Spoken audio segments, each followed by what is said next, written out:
Hello दोस्तों, आप सभी का मेरे इस यूट्यूब चैनल में स्वागत है। मेरा नाम थम्मल लाल निषाद है। आज हम संत गुरु नानक जी की कथा सुनाने जा रहे हैं। इस कहानी में बताया गया है कि संत गुरु नानक जी ने एक कोढ़ी पर किस प्रकार दया की और उसको ठीक कर दिया। चलिए इस वीडियो को बिना स्किप किए ध्यान से सुनिएगा। चलिए इस वीडियो को स्टार्ट करते हैं। आप गुरु नानक जी को जानते ही हैं। गुरु नानक जी सिख पंथ के संस्थापक हैं। वे गांव-गांव जाकर लोगों से मिलते थे, उनके कष्टों को दूर करते थे। एक बार श्री गुरु नानक जी लोगों के कष्टों को दूर करते हुए एक गांव के बाहर पहुँचे और वहां उन्होंने एक झोपड़ी दिखाई दी। गांव से इतनी दूर बाहर बनी उस झोपड़ी को देखकर उन्हें आश्चर्य हुआ। वह उस झोपड़ी में पहुँचे। उस झोपड़ी में एक आदमी रहता था जिसे कुष्ठ रोग था। कुष्ठ रोग त्वचा से संबंधित रोग है तथा संक्रामक भी है। उस रोग के कारण गांव का कोई भी व्यक्ति उसके पास नहीं जाता था। कभी किसी को दया आ जाती तो उसे खाने के लिए कुछ दे देते थे। गुरु नानक जी उस कोढ़ी के पास गए और उससे कहा, भाई यदि तुम्हें कोई समस्या ना हो तो हम आज रात तेरी झोपड़ी में रहना चाहते हैं। नानक जी की यह बात सुनकर कोढ़ी हैरान हो गया। वह सोचने लगा, ये क्या कह रहे हैं। गांव के लोग जो मुझे जानते हैं वे तो मेरे पास नहीं आते, परंतु ये तो मुझे जानते भी नहीं तो मेरे घर में रहने के लिए कैसे आ सकते हैं। यह सब कोढ़ी मन ही मन सोच रहा था। वह अपने रोग से इतना दुखी था कि चाहकर भी कुछ न बोल सका। केवल नानक जी को देखता ही रह गया। नानक जी के झोपड़ी में प्रवेश करते ही उस कोढ़ी के शरीर में धीरे धीरे परिवर्तन होने लगा। यह उस रोगी के ध्यान में आ रहा था, परंतु वह कुछ नहीं बोल पाया। गुरु नानक जी ने कोढ़ी की ओर हंसकर देखा। गुरु नानक जी के साथ उनका एक शिष्य भी था। उसका नाम मर्दाना था।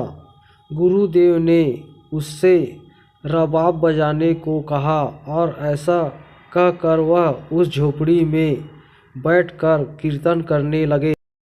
रबाब एक प्रकार का वाद्य होता है। कोढ़ी बड़े ध्यान से कीर्तन सुन रहा था। कीर्तन से पहले कोढ़ी के हाथ ठीक से हिलते भी नहीं थे, परंतु कीर्तन समाप्त होने पर वे सहजता से जुड़ गए। उसने नानक जी के चरणों में अपना माथा टेका। गुरु जी ने उसे अपने दोनों हाथों से पकड़कर उठाया और पूछा, और भाई ठीक हो? यह गांव के बाहर झोपड़ी क्यों बनाई है?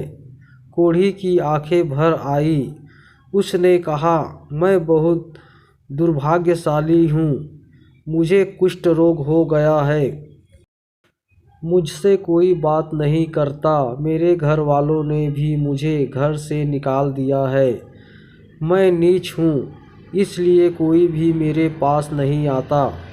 उसकी बात सुनकर गुरु नानक जी ने कहा, तुम अपने आप को क्यों कोस रहे हो? नीच तो वे लोग हैं जिन्होंने तुम जैसे रोगी पर दया नहीं की और तुम्हें अकेला छोड़ दिया। गुरु जी ने अत्यंत प्रेम से उसे अपने निकट बुलाया और कहा, दिखाओ तुम्हें कहाँ पर कोढ़ हुआ है। गुरु जी की यह बात सुनकर कोढ़ी गुरु जी के निकट आया। वह गुरु जी के निकट पहुँचा ही था तो पता है क्या हुआ। उस पर प्रभु की और गुरु जी की ऐसी कृपा हुई कि देखते ही देखते उसका कोढ़ समाप्त हो गया। गुरु जी ने उससे कहा, दिखा कहाँ है तेरा कोढ़? कोढ़ी को विश्वास ही नहीं हो रहा था कि उसका कोढ़ अचानक समाप्त कैसे हो गया। गुरु नानक जी ने केवल अपने संकल्प से कोढ़ी का रोग ठीक कर दिया था। यह सब गुरु नानक जी की कृपा से हुआ है। यह जानकर वह गुरु जी के चरणों में गिर गया। गुरु जी ने उसे उठाया और गले से लगा लिया। उन्होंने कहा, तुम्हारा यह रोग केवल प्रभु की कृपा से नष्ट हुआ है। अब तुम्हारा एक ही काम है कि सदैव प्रभु का स्मरण करो। तुम रोगी थे तब सभी ने तुम्हें दूर कर दिया था, परंतु तुम दूसरों के साथ ऐसा नहीं करना। जिस प्रकार भगवान ने तुम्हारी सहायता की है उसी प्रकार तुम अन्य रोगियों की सहायता करना। यही तुम्हारे जीवन का मुख्य कार्य होगा।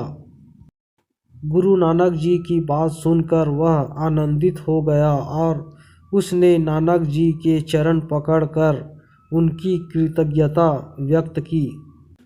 हेलो दोस्तों, यह गुरु नानक जी की कथा आपको कैसी लगी मुझे कमेंट्स करके बताइएगा। अगर मेरे चैनल पर नए हो तो मेरे इस चैनल को सब्सक्राइब कर दीजिएगा और बगल का बेल आइकन प्रेस करना ना भूलिएगा, जिससे आपको मेरे हर वीडियो का नोटिफिकेशन सबसे पहले पहुंचेगा। इस वीडियो को देखने के लिए धन्यवाद।